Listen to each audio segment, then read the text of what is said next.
For more than 20 years, there's been a national initiative to save the lives of black men, empowering them to understand by taking care of yourself, you can live longer. The National African American Male Wellness Agency is having an impact in cities across the country, including here in the Queen City. Here's my full interview with two men who play a big part in those efforts here locally, Dr. Augustus Parker III and James Curtis Mackey. Former city coordinator for? Yeah. Okay. How did you get involved? Well, the initiative started in 2004 with Mr. John Gregory, and he founded the organization, the African American Wellness Agency, as an awareness campaign.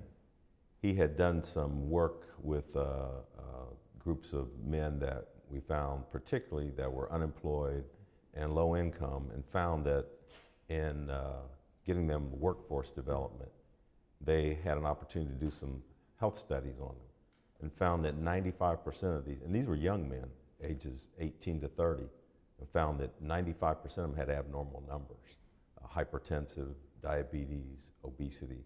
So he knew that that was resulting in young men, particularly African American men, dying earlier.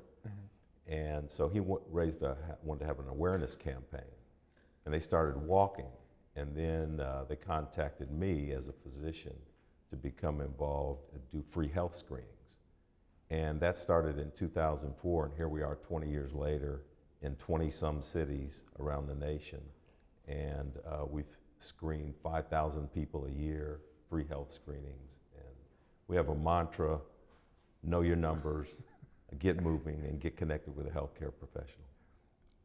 20 years ago, 2004 to now, more than 20 years. Yeah. Did you think you would be at this point still involved? Did you think it was going to be maybe I'll do it for a couple of years, or it sounds like this has become a passion? No, this has become a passion of mine.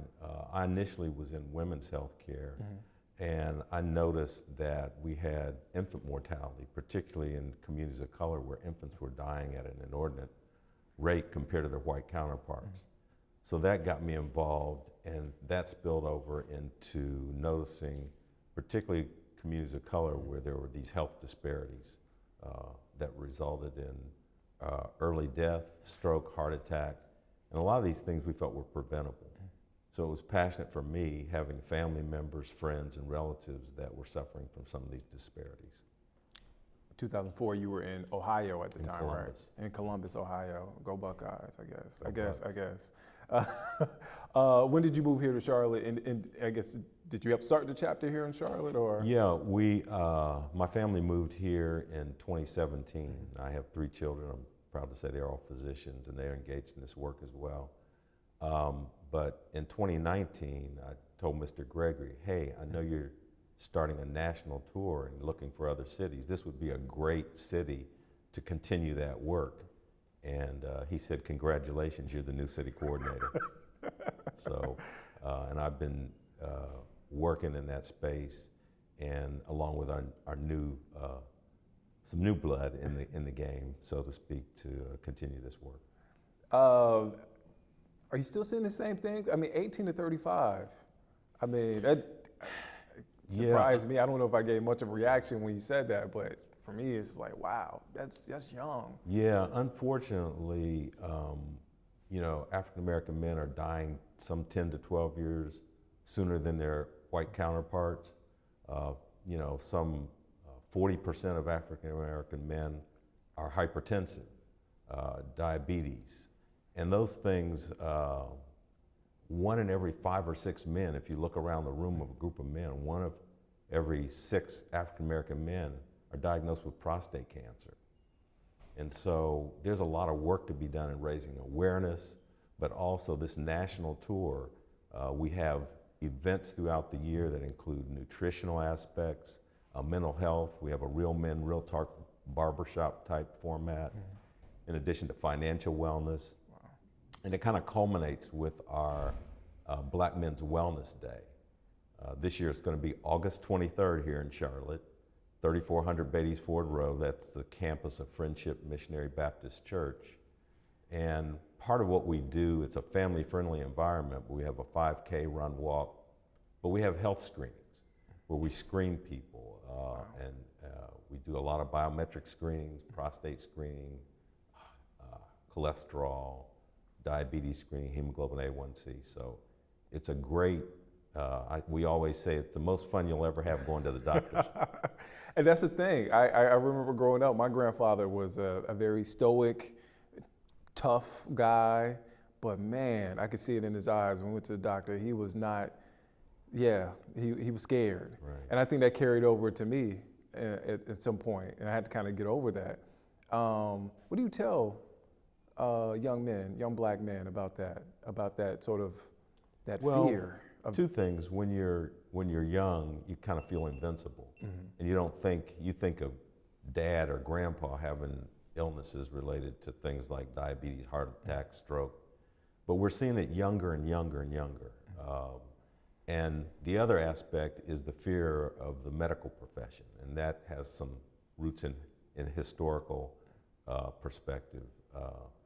And so we utilize a lot of our physicians of color, black physicians, and physicians to kind of bridge that gap in a community setting where they feel more comfortable.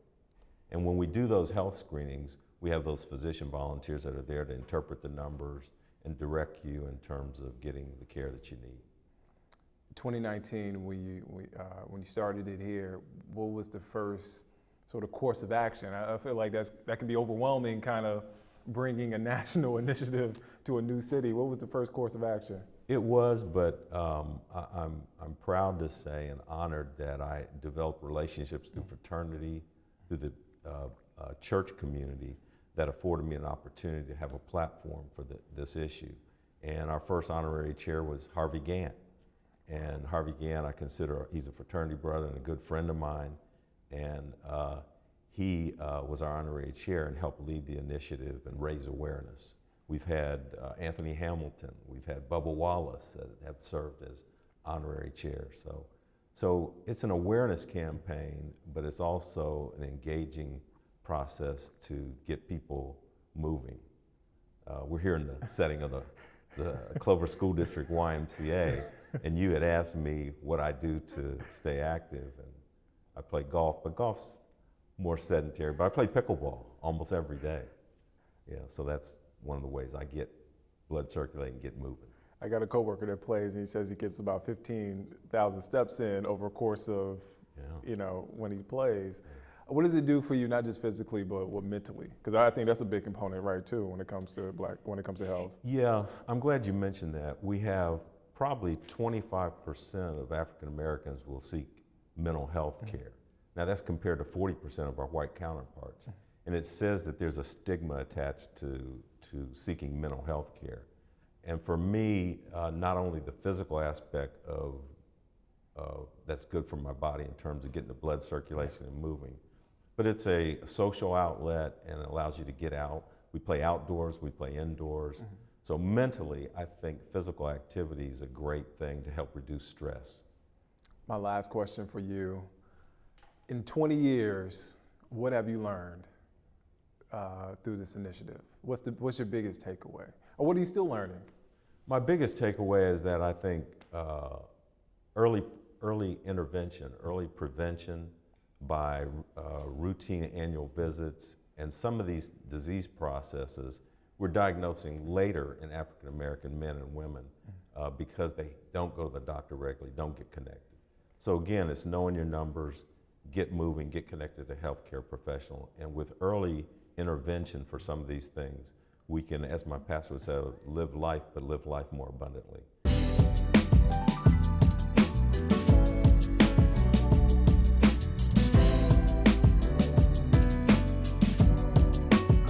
City coordinator. Yes. When did you take on that title? So when did I take on that title? Just recently, just a couple of months ago. Yes, thanks to Dr. Augustus Parker. I worked on the committee last year, and so this year he asked if myself and Dr. Ashley Parker would take on the responsibilities of a city coordinator. So we agreed. What does that title mean? Well, as a city coordinator, what we do, first of all, we help the agency when I say the agency, the African American Male Wellness Agency, to help address the health disparities that disproportionately affect so many African American men. And local-wise, also, we oversee and assist several committees to ensure a successful Black Men Wellness Day event, which is August 23rd at Friendship Missionary Baptist Church in Charlotte. Yes. And the ultimate goal, we like to encourage Black men to come out and get screened so they know their numbers, and hopefully in turn to help prolong their life. I've seen the pictures and the videos from events. When you see the turnout, man, what is that like? Oh, wow. I tell you, man, it's amazing. It's amazing. It's such a good feeling to know that so many people are aware of our endeavor here, and that they turn out to support this event, because we do need Black men, and matter of fact, everybody, to know their numbers. And so the support is just amazing. What is disturbing is, just, I feel like every Black man has a story where, my grandfather passed away from this, or my father passed away from this, or my brother is dealing with this. Do you have the same connection? I mean, I feel like I'm asking the cliche question, but so yeah. So I'll tell you this. This is how I got involved with the agency, through speaking with Dr. Augustus Parker. While speaking with him, I learned that one of the primary goals of the agency is to increase the awareness of preventable health diseases, and that hit home, because me, like so many others, have so many family members and friends who were affected by preventable health diseases. And so this is a great fit for me, because I don't want to see anybody become affected because of something that they can prevent. So yes, and another goal of the agency is to help improve the quality of life of Black men and their families, which is huge. So, with that alone, I am very proud to serve for this very worthy cause. And you say you're from Ohio originally, Columbus? Columbus, Ohio. I moved there. I lived there. Okay. Originally from Georgia, but moved to Columbus, Ohio, then here. How did you? I guess what prompted the move here to Charlotte? Work. Okay. Yes. What is special about these events that you? I mean, obviously, it's you're making sure folks know their numbers and make sure they get healthy. But what's sort of the magic sauce or the secret sauce to these events? Because again, when you see a turnout like that, people don't have to take time out of their day to, especially when it comes to seeing a doctor, right? Nobody wants to, people, when you say, I'm going to go see the doctor, it's like, I mean, the most important thing for me, I just, have to piggyback on what you said about people coming out and knowing their numbers. That's what matters to me, to be honest.